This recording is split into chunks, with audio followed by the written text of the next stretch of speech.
1987 నుంచి ఆంజనేయ స్వామి దగ్గరికి వస్తాను. ఆయన ఉన్నాడు, ఆయన అందరికీ రక్షిస్తున్నాడు. నాకు బాణాలు లేచి వస్తాయి, పంచబాణాలు వస్తాయి, ఈడికి వస్తాయి. కోరికలు ఏమైనా నెరవేరినాయా మరి మీకు? చాలా జరిగినాయి. ఆయన ఉన్నాడు, నా ఎంబడి ఉన్నాడు, అందరు ఎంబడి ఉన్నాడు, నా ఒక్క ఎంబడి కాదు, అందరు ఎంబడి ఉన్నాడు. ఇలా హనుమాన్ జయంతి కదా, మరి మీరు ఏమని చెప్తారు మరి దేవుని యొక్క విశేషాల గురించి, మహిమల గురించి, పూజల గురించి? దేవుని మహిమ ఉన్నాడు. కర్బన్ ఘట్ ఆంజనేయ స్వామి అంటే పెద్ద చరిత్ర. ముస్లిం వాళ్ళు వచ్చి రాజులు వచ్చి కూలగొడదానికి వస్తే కర్మన్ ఘట్ ఇది గట్టిగా చేసుకోరా అంటే దిగ్గపోయిండు.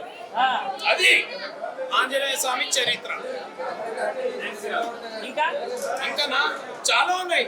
నువ్వు ఖాళీ ఏదైనా కష్టాలలో ఉంటే ఆంజనేయ స్వామిని తలుచుకుంటే ఆ పటాపంచలైపోతాయి, పటాపంచలైపోతాయి.